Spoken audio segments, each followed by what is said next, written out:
I know a lot of people are nervous about, I talk to some of my friends all the time and they're like, we'd really love to do that too. We just are just nervous about taking the leap. And anybody who wants to do this, they should absolutely do it, because not only is it's a new way to learn and new skill actually, and then it's profitable.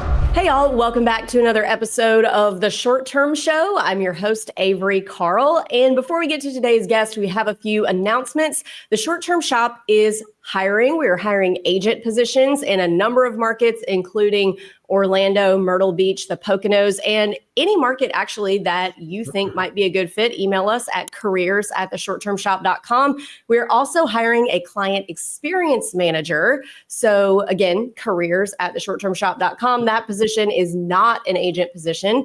So let us know if you guys are interested in coming to work for us. And without further ado, we'll get right into the show. We have Chris and Cynthia Hansen here today to discuss their short-term rental investing careers. How's it going, guys? Good. How are you doing? It's going great. Thanks for having us. Yeah, thanks for coming on.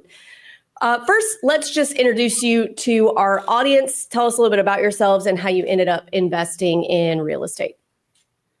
Sure. I'm Chris Hansen. We live out in Mesa, Arizona.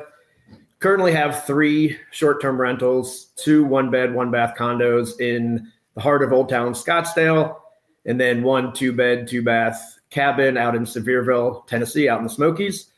The way we got into real estate, so I grew up in outside of Philadelphia, Pennsylvania, in Bucks County. So it's kind of a upper middle class type of place. So I got kind of lucky. I grew up with parents that taught me, you don't work for your money, you make your money work for you. Make sure that, you do that. And so with that, I kind of got into looking at real estate, having an idea that I wanted to get into it, but it took a while before we actually bought our first place. So Cynthia and I, before we had gotten married, she was living with a friend, and the friend was going to get married. And so she had to move out. She said, "Hey, I want to rent a place in Old Town Scottsdale." So I said, well, places in Old Town at that time, this was back in 2013, they're going for about $1,000 to $1,200 a month. So instead of us giving our money to someone else, here's an idea. I've always been interested in real estate. Why don't we buy our own place? So we got a realtor who was a friend. We went out, started looking at different condos, and stumbled upon the one that we bought. It's a 1-bed, 1-bath. So we originally decided we were going to do that long-term. We said, hey, well, first, Cynthia's going to live in it. That was what we did first. Yeah. We said, okay, Cynthia will live in it for a few years. She'll pay rent to us to make it, legal. And so we did that. And then once we got married, she moved into to the house that I had owned. We decided that we were going to rent it out. So we decided, hey, let's do it long-term. So we did it long-term. Then we had some midterm renters. So we're super close to the San Francisco Giants spring training facility, so you can walk to that. Yeah. So we had a minor league baseball player stay with us during spring training for a few months. Him and his wife came down. So they stayed with us. And then we realized back in about 2019, hey, we could Airbnb this place. We looked at the HOA. There's no rules for 30-day rentals. Most of the places in Scottsdale, 30 days or more. Luckily, the one we had, you could do daily rentals. So we got onto Airbnb, signed up and decided where you're going to rent this thing out on Airbnb and VRBO. Let's just go for it. Let's see what happens. And that's what we did. So that's kind of how we got into it. Then 2020, right before COVID, we decided it's time to expand. Let's buy another one. Bought another condo, same complex. It's literally a floor up and about 8 doors over. So that was easy. We already had our systems in place, so everything was good to go there. Then one day I'm on Bigger Pockets and I said, hey, there's these people talking about the Smoky Mountains. This guy, Luke and Avery, they're talking about the Smoky Mountains, and it seems cool. We've got our systems in place. We're in Arizona, but I don't see why we can't do this out there. We've everything's technology based. We're all good to go. So, came on to the call with you guys and got an agent and got a place out there and went from there. Yeah. Amazing. So great story so far. And I love that you guys kind of just stumbled into it from a different asset class. So I think first I would like to know about your Mesa places. So I know it's, 5-6 years ago now since you bought one there, but I'd love to hear, what the purchase price of those were and what they make annually. Sure. So we have two 1-bed, 1-bath condos in Old Town Scottsdale. So the first one we bought, it was actually back in 2014, December of 2014. So it's been, 10, 11 years now. So that one was nice and cheap. It was $114,900 at the time. Yeah. I wish we would have bought 30 of them back then. Right. Well, what would that be now? How much would you pay for that now? So they're selling now for about 300, anywhere from 300 to 320 for the 1-bed, 1-bath. So that one, 114,900. And I bought my primary house back in 2002. So I've been living in this thing for a long time. So I said, you know what, again, we're going to buy a place for Cynthia to live in instead of renting a place out. So I said, let me get a home equity line of credit on my house. I have a ton of equity. It's sitting there doing nothing. Let's have the equity do something. So went and got that, used that for the 20% down. 20% of 114,900 is nothing, right? So it was barely anything. And so that one was the first one. That was our test case, right? And so it makes, right now it's making, I'd say about 40,000 a year is what it's grossing. Okay. So yeah. And then the other one, same idea. We bought that one then in March of 2020, again, right before COVID. That was 200 perfect time to buy, right? That was 220,000 was the purchase price then for that one. And it does the same, about 40,000. And that was just right at the time where Airbnb was taking off massively. Yeah. So just to get a property there, you had to act very fast. So we literally saw it in 2 seconds, said, okay, let's take it, because they were just going and going and going. Yeah, right around that time, everything went a little crazy. We bought, I think, our top producer right around then, like maybe February of 2020, and got it up and running by end of March. So we were renovating it and just missed the Florida shutdowns, and then got it up and running just in time for the masses to come flooding into Florida. Sure. That was, we just as kind of an example of not being able to time the market. There's people out there that are like, I'm waiting for prices to go down. I'm waiting for interest rates to go down. They're always waiting for something. Sure. And we had no idea, you guys, us, anybody that was buying houses in 2019, what was right around the corner with COVID and this huge appreciation pretty much overnight. Some of our properties and y'all's too sounds like are worth, 200% more than they were. And sometimes more than that. It's just so crazy. And just proof that, looking back, you're like, man, we hit that timing really well. Y'all, bought in 2014 and then again in 2019 or March 2020. Yeah. You could not have timed that better if you'd known, Oh, absolutely. Yeah. We know people that have bought since then in the same complex and, they bought for 300,000, and I'm like, man, I paid half of that, and we're doing the same amount of gross. We're obviously doing a lot better, which is pretty sweet. So, and we would have people from Canada pick up 10 units at a time in the same complex just so they can Airbnb them. Yeah, it was just a crazy time then, and inventory was low due to all the laws that Scottsdale had in place for Airbnbs. So we were lucky we got what we got when we did. So yeah. And Scottsdale doesn't have, refresh me on what the laws are now, because they seem to be pretty friendly for short-term rental owners, or am I incorrect about that? No, they are. So there's a state law that says that cities cannot dictate what property owners can do with their properties. And so the cities have to follow the state laws, but cities are now allowed to have permits, put permits in place and other kind of different laws as well. You're still allowed to short-term rent. So when we originally bought our condos, there weren't any permits. It's just you buy the place, you put it on Airbnb, and you go. You did have to have a TPT tax thing, whatever you had to have one of those to run a business in Arizona. So you had to have that for short-term rentals as well, and you have to have your TPT number up on your Airbnb listing. But there wasn't any kind of short-term rental type of permits. So now there's a permit. It's $250 a year per property. You have to have that. And in Scottsdale, you're only allowed to have 6 adults in your property and their dependents. So for people that have a 10-bedroom house in North Scottsdale, Paradise Valley, you can still, the law says you can only have 6 adults in there. Now, whether they're really checking that or not, I mean, how do you enforce that, right? I mean, how can you really do that?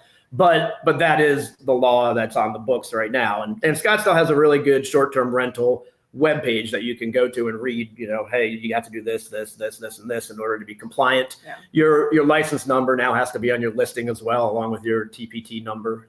So those are the things that you need to do in Scottsdale or in Arizona, really. So, okay. Yeah. So it's pretty friendly. Well, let's switch gears to another short-term rental friendly market. So let's hear what you bought in the Smokies. Okay, so in the Smokies, it's a 2-bed, 2-bath with a loft cabin. And we bought that in August of 21 with the short-term shop. And that was the time where you had to have escalation clauses and no inspections, no this, no that. And, 8,000 people were bidding on the same house that you were. So I think the one that we got was the 4th cabin that we put offers in. We got turned down for the first 4, or someone beat us out, So we finally got this one, August of 21. We paid $575 for it. And we had to stay with the rental company for 6 months as well. So we bought in August. We had to stay with them through December of 21, which was absolutely terrible. I mean, they were awful. Yeah. And they nickel and dime you for everything. We would get an invoice and it was like bath mats, $50. I'm like, where are you buying bath mats for $50? And why are you charging me? Like, it was crazy, the things that they were doing. Yeah.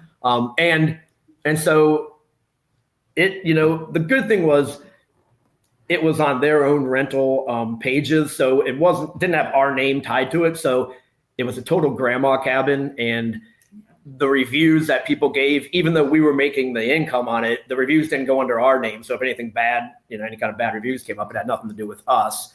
So we went out, flew out from Arizona to the Smokies in January of 22. And we basically took everything out of it. Took the cow hide off of the wall, put the deer head down. Basically brought it up to date. Yeah. It took a very long time, but we did it. Ungrandma'd it and got a contractor in there. There's a ton of stuff we had to do to it, and then fixed it all up and got it up on Airbnb and VRBO and we booking.com and just, got it running. And it's been running great ever since. So. How many bedrooms is it? It's 2-bed.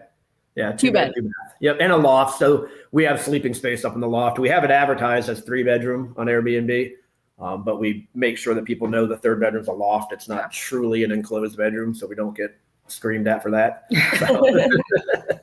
Oh yes. So, all right. So we got this thing in 2021, and what does it gross usually when you're, not on the first year where you had to stick with that manager for 6 months? So it's averaged gross about 86,000 for us. So it's done good. Last year was a little bit lower. 23 was I think the best year for that. Oh, really? Okay. And last year might have been a little bit lower. I might have not paid as much attention to revenue management as I should have on it last year. That's my goal this year, is to spend a little more time on that to bring it back up to that 86,000, hopefully do better than that. So, yeah. Okay. And just to compare to your Scottsdale properties, so what was the best year for them?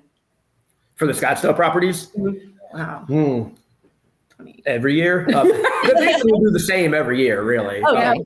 Pretty much. And we're in high season now, right? January through April is our high season. This is when people are coming. We have spring training. We've got the Barrett Jackson Car Show. We've got the Waste Management Phoenix Open Golf Tournament.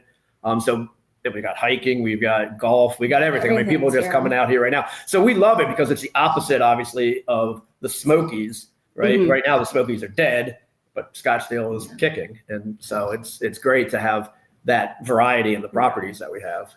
Yeah, I love that. Love to have like opposite high seasons to kind of balance things out. Oh, yeah. And we're kind of, actually, we've been doing this for at least, I'd say 8 months now, is deciding what is the next step for us. What area do we want to go into? It's definitely going to be on the East Coast. So we listen to you guys all the time. We're like, okay, where should we go? You know, what's going to be the most profitable? Definitely want a beach property. So I think that's our next move. Okay. Did the Well, cabin let's work this out. Let's work it out. I know, right? So if you want a beach property, what do you think? What's your target price point for this? So it depends. So my sister and husband have come to us and said, hey, we've got extra money. We see what you're doing. Can we invest with you guys? Right. So we're like, yeah, why not? You know, and we have to figure all that out. But so if that happens, our target price would probably be $1.5 million. Okay. So yeah. And if that doesn't happen, then what is it?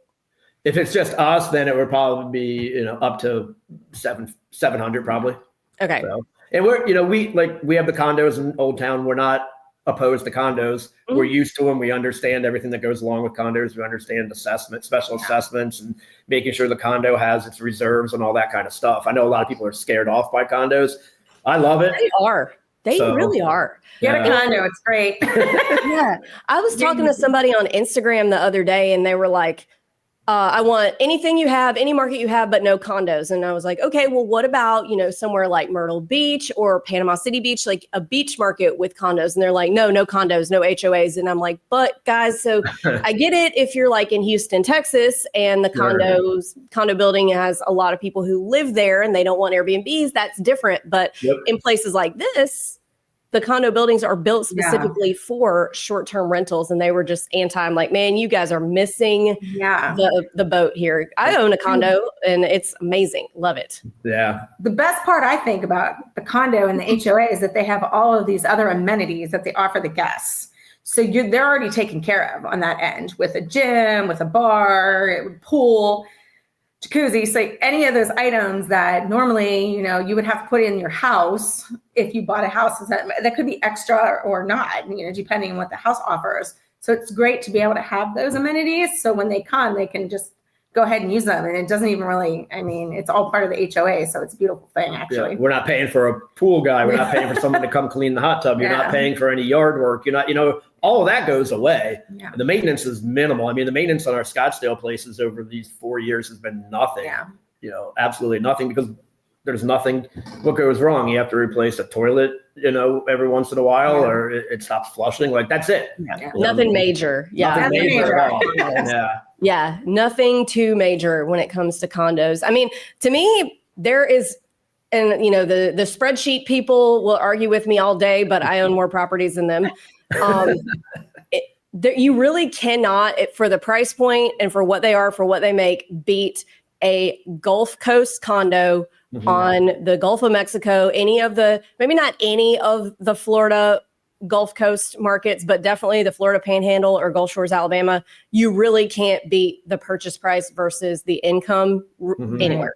And you have the most beautiful water. Like, you can get cheaper properties. There was this whole movement where everybody thought that Gulfport, Mississippi was going to be the next Gulf Shores a few years ago. People that had never been there. I was like, y'all, have y'all ever been there? It's nasty.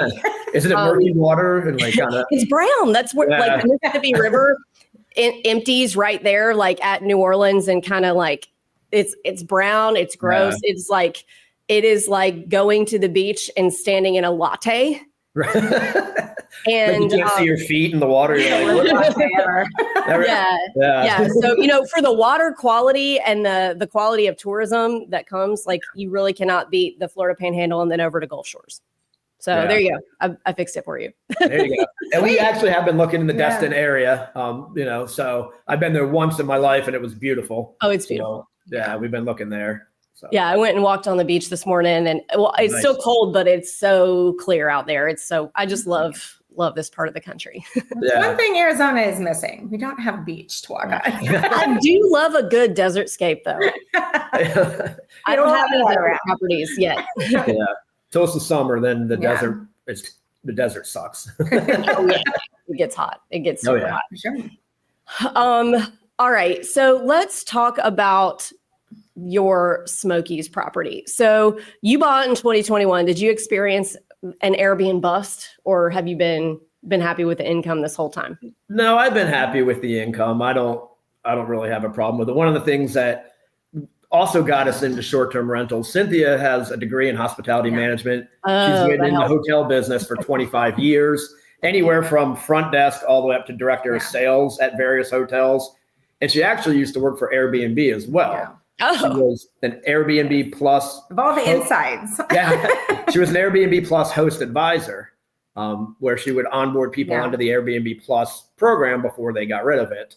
And so with that experience, with her helping, we don't really have those Airbnb bust problems, I don't think. I think we have, her knowledge of hospitality is so great that it really helps us to have our properties be top notch and be desirable. Yeah, I love that. I love that. Yeah, for sure. And it helps with a cabin because, when a lot of the properties now that people are buying, and you can tell by their listing pictures, they're trying to make it look like a hotel. Mm-hmm. And unless if it's not themed, it's the hotel look to it. Mm-hmm. And the amenities that go with it. So I find that very interesting, considering when people do an Airbnb, they're trying to get away from a hotel. So you just really need to go where where there is a niche. And of course, the cabin was a great way to kind of change things up from the condos, because we hadn't been in the mountains, so it was a different change for us. And I think that was a great learning tool, for sure. Yeah. And I like that you guys, come at it from a place of hospitality and not a place of spreadsheets, because so many people try to make this business such like rocket science, and it's really not. You create a place that people would like to stay in, and that's it. It's just common sense. And then you find the number that this is where it gets a little spreadsheety, but the number that they're willing to pay for that, and what you can do for your property that will make a guest choose yours instead of the other properties that they're presented with when they're searching. At the end of the day, it's just buying houses and renting them and being nice to people. That's the biggest Pretty thing. much. And it's crazy because most people, they're like, well, I'm going to buy a place. I'll just throw some stuff in it and we're going to rent it out and it's going to be awesome. And that's not how it works, right? I mean, you're buying a hospitality business, whether you realize it or not. I mean, that's what you're doing, and I get on some of these forums and you read some of the things that people write, and like they'll show you how they answered a guest, and I'm like, you should not be in the hospitality space at all. Like it's just crazy, and and the hospitality is to me the bigger than the real estate side when you're doing vacation rentals. Yeah. And I think that scares some people away. Like, some people will listen to this and say, oh, I don't want to buy a hospitality business. But if you don't own any real estate and you don't know own any businesses, so say, you've got a W-2 job, buying a short-term rental really is like the gateway drug to either being a full-on real estate investor and learning how to invest in real estate and branching out into other types like apartment buildings, commercial, other things. Yeah. Or it's also teaches you how to run a business and how to deal with people, how to implement systems and processes. And if you wanted to go the other way and start buying businesses or just become an entrepreneur, you can do that too. So short-term rentals, I think, are like the perfect gateway drug into just general entrepreneurism. Yeah, absolutely. Two, because if you buy a business that doesn't come with real estate, if you screw it up, you're down to zero and you're out all your money. But if you buy a short-term rental and you screw up the business part, you can only ever be out the amount that you put down for the property. Mm-hmm. And then when you sell the property, hopefully you buy it in an area that appreciates. And listen to my past podcasts if you want to hear about why not to do that, why not to buy something that doesn't appreciate. Then you get your money back that you put down on the property. So you kind of have that like buffer of you'll never go down to zero, usually, unless something really terrible happens. Right. Yeah. Absolutely. And that's, for us, it's a long game, right? I mean, we're if we buy a place, we're keeping it at least 10 years, right? Mm-hmm. So it's going to appreciate. I mean, history says real estate's going to appreciate over a 10-year span, right? I mean, like you said, unless something super crazy happens. But if it does, then you hold it a little bit longer, right? I mean, to me, that's how we approach buying places, is that we're going to hold on to them. We're not going to buy it, and if it doesn't work, we'll get rid of it, type of thing. We're in it for the long haul, and to me, that makes the most sense when you're looking to buy a place, to know that that's kind of what you should be looking for. Yeah, well, unfortunately, you guys are in the minority. A lot of people want to buy real estate because they want to quit their job tomorrow, and that can be done, but it's not always the wisest way to go about things. Sure. What do you do, Chris? So we know Cynthia worked in hospitality. What's your day job? So I'm an electrical engineer. Okay. So you don't vibe like an engineer at all, by the way. I hear that all the time. You're not a typical engineer. I'm like, well, what is a typical engineer? You know, I guess I'm not. But yeah, I have a degree from Arizona State University in electrical engineering. So that's what I do every day. I go in and design electrical and control systems for work, and do project management as well, which I think has helped also with dealing with contractors, because I deal with contractors. You know, we do design for industrial facilities. These are $50 million contracts that we're dealing with here. And so I work with contractors and can kind of understand how they work. So that helps when we're dealing with contractors on trying to get our places fixed up and whatnot, and understanding, you know, what goes into that, and making sure there's scopes of work and everything, you know, goes by, you know, how I think it should go on a project. So. And boy, with working with contractors, does it often go not how you think it should go? We're just wrapping up a rebuild of a property that burned down, and it has been the biggest nightmare to deal with. Like, normally, if I see Luke getting a little heated, I'm like, oh my gosh, babe, like, stop, but this time I was like, just let the train run. Just cuss him out, Luke. Just cuss him out. Sometimes you have to, right? I mean, sometimes that's the only way. Yeah. And like, especially in the Smokies, it's a different brand of contractor there than anywhere else, I think. You know? Yeah. The Smokies is definitely a special place. And that was going to be my next question, was how do you feel like your electrical engineer career has translated over? So you guys kind of have like the best of both worlds in terms of coming from places that are really well suited to being short-term rental owners, the hospitality industry, and then someone who deals with project management. Yeah, it makes it a lot easier. And earlier in my career, I did a lot of programming. And so that's helped with being able to put in smart devices in our condos. We have, you know, some Alexa in there, and we have, you can turn the lights on and off, and the lights automatically come on when you open the door at night. You know, we have things set up like that. So I'm starting to put, you know, smart type stuff into our places, and that helps with the electrical engineering background too, because I know it's easy for me. I take it out of the box, I do what I need to do, and it works. Right? A lot of people have a lot of problem with that, but for me, it's simple. We haven't done it at the Smokies yet. I don't know if the Smokies guest is as wanting of the smart home as the Scottsdale guest. So we kind of left that out. It's definitely there for different, a different clientele. And I noticed with all the contractors that we've used, the Smokies are on their own time. You want something done, it's going to be whenever Bob says it's going to get done. Like, that was a learning curve for us, because here in Scottsdale, they come, they do it, they leave. And, you know, it's a little different on the West Coast versus Tennessee. And in Tennessee, we were like, well, are they going to call us back? When are they going to get there? What's going on? So we had to learn to be more patient on that end. Yeah, we've been ghosted a lot. It's weird. We got ghosted to the point where I had someone that ghosted me, and I had her text him, and they answered her and came and did the work they needed to do and everything. And I'm like, whatever. As long as it gets done, I don't care. Yeah, maybe they didn't like you.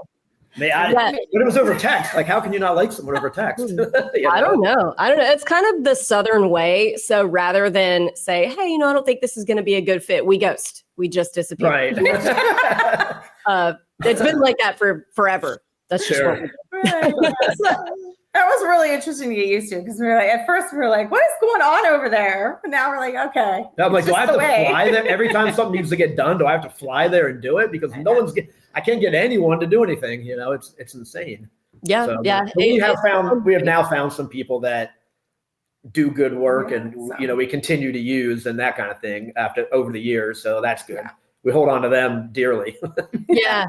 And I think it's just kind of like the way it goes in any market, that you'll find a contractor or handyman or something that works really great for a few years, and then they disappear, and then you get in a whole new cycle in somebody else. And almost every contractor that we've had, not necessarily in the Smokies, but there too, but in other places, we'll have them do like 10, 15 good, flip jobs in a row, and then all of a sudden they disappear. Right. And it's kind of crazy, but it is. It's weird. Gotta hang on to the good ones. For sure. Absolutely. And hope they stay around. Yeah. Definitely. Well, guys, we're coming to the end of the show. So before I go into the last 3 questions, is there anything about your journey that you feel like other people would benefit from hearing that I haven't asked about yet? Sure. I mean, I know a lot of people are nervous about, I talk to some of my friends all the time and they're like, we'd really love to do that too. We just are just nervous about taking the leap. And anybody who wants to do this, they should absolutely do it, because not only is it's a new way to learn a new skill actually, and then it's profitable. Most people get nervous about how much money they have to put into an investment or how much they have to, make up for whatever they put into. But in the end, it's very worth it. And it's a lot of fun. I enjoy it immensely. I always wanted to have a bed and breakfast. That was kind of my dream, going into the hotel field. So this is almost like what I have, minus a few amenities. So Right. Just do it. Don't wait on it. Do it. It's going to be something that you'll, completely just appreciate in the end. That's what I think. Yeah, I agree with that. I mean, and there's so much content out there that you can watch to learn from as well. Yeah. So just jump in, right? That's what we did. Obviously we had her hospitality background, which really helped us, but still just jump in and just go for it. Totally agree with all that. Well, we're going to ask that question a little more formally here in just a second. But first question, what advice would you give 20-year-old Chris and Cynthia? You go first. Okay. So 20-year-old Chris. So 20-year-old Chris was trying to be a rock star. I played the drums. I was in a band when I was 20. We actually got signed to a contract, got flown out to Minneapolis, recorded an album, all kinds of fun Minneapolis. stuff. Yeah, crazy, right? But for me, that was great. Grew up in Pennsylvania, had never been farther west than Michigan. All of a sudden, I'm flying to Minnesota for free. I'm like, this is the life. But then that didn't work out, right? Because not everyone becomes a rock star. So anyway, I think the advice I'd give 20-year-old Chris is to look into other things that could help you build and accumulate wealth. And when you're 20, you're just so young, right? So you kind of just don't even know about those kind of things. So I think I would tell myself to research what it would take to make sure that you're set up for the rest of your life. Make sure that you have everything together, so that as you get older, you're set up for your life. Yeah. That's basically what I would tell myself now. Yeah, for me, I've always put off buying something for the longest time. I just never wanted to do that commitment. So I've always rented for the longest time before I got married. I would definitely buy. When I was a lot younger, I would have made that commitment to buy something. So I would have known what it's like a lot earlier than to wait, for sure. Mm-hmm. That's something that I wish I would have done. So Same. Yeah, I was too busy going to college and having a good time. So I was too busy trying to be a rock star and shooting tequila. And there you go. The east side of Austin back then, like older bartenders that I knew were buying $70,000, $80,000 houses that are now $2 million houses, and I'm like, man, what was I doing? But right? Yeah. Well, you're trying to be a rock star, right? Yes. Anyway, okay. Next question. What advice would you give a new investor who's looking to get started in short-term rentals today? I would say just do it. Just jump right in and do it. Yeah. Don't be scared. Don't allow the analysis paralysis to take a hold of you. Just go do it. Yeah. Do it, and you'll learn from experience. I mean, it may suck for a time, and you're going to get those guests that are difficult, and things are going to break. But it's all part of the process, right? I mean, it's all part of what you're doing. So just go do it. Yeah, and definitely do your research too, because there's a lot of people that will just buy something without researching the market or the city, and then they're like, "Well, this isn't making what I thought it would." Well, did you do your research on it? That's the most important part. And exactly how much effort do you want to put into it to make it successful? So, nobody wants to make a lot of effort, Cynthia. I know. All right. Last question. What's your favorite book that's impacted your mindset? For me, it's real estate, but it's a book by Tracy Tudor.